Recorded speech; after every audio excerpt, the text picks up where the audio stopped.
YouTubers who make a prank containing trash, right? Yeah, of course I know Ferdian Paleka. Yes, I know. I watched his video on YouTube, I think. Do you know Ferdian Paleka? Of course I know. The YouTuber and the famous prank, right? Well, who doesn't know him? Yeah, I know him exactly. Well, yes, I do know Ferdian Paleka. The YouTuber and the prank? Yes, of course I know. Of course I know Ferdian Paleka. Yes, of course I know him. A YouTuber that make a stupid prank. He's a YouTuber and he likes to prank people. I think his actions are very intolerant because he has violated human rights because they have a different sexual orientation in accordance with the second precept and also does not respect the motto of unity in diversity.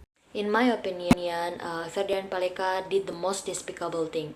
Whatever the motive behind the prank, it's still not a good thing. Because Ferdian Paleka tricked his victims with stone and rubbish, and of course that made people feel upset. His action is very, very, very disappointing. I mean, like, he's demeaning human decrees, even they are trans women. And seriously, he doesn't deserve to do that to fellow human beings. I feel bad for him. Everyone has the right to be treated like a human. He even didn't realize his mistake when clarifying the problem.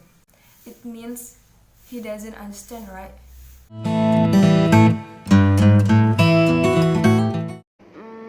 In my opinion, he violated the second precept of Pancasila, which is the kemanusiaan yang adil dan beradab, and his action doesn't show that he has good manners and he doesn't give justice for others. Ferdian has pranked trans women, which can be called gender differentiation. That is, he violates the precepts of a just and civilized humanity, which means we must be fair to every human being and don't differentiate between gender, race, and religion. And I think that the second principle he violates, right? Because we talk about Pancasila, kemanusiaan yang adil dan beradab. The Pancasila teach us how to respect others because we are human who should be treated the same. Well, actually, I believe that every choices have their own consequences, and the consequences for him is a 12 years of punishment. So, I believe that the 12 years of punishment is more than enough for him to realize his mistake, to realize what he had done wrong before, and I know that he can be a better person in the future. I guess so, because with these 12 years, hoping that he learned something. And from the media news, I heard that he got bullied from the prisoners, and I guess it was enough to teach him some lesson. Of course not. 12 years in prison is really unfair. He should be healed mentally, not physically.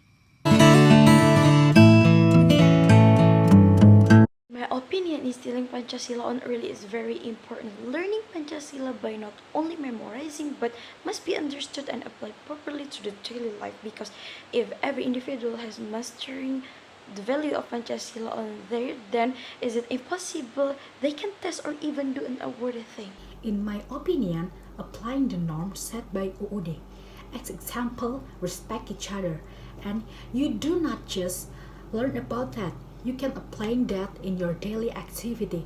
And when people accustomed by a good thing, there's a little possibility to make bad things that can harm others. Actually, it is very important about the education of treating people well, and it should start from the beginning, which means parents should teach their children about the culture, value, and ethics in Indonesia, so the children will understand about how to appreciate people or how we feel bad about seeing people suffering. And that's why Pancasila is very important for everyone to learn.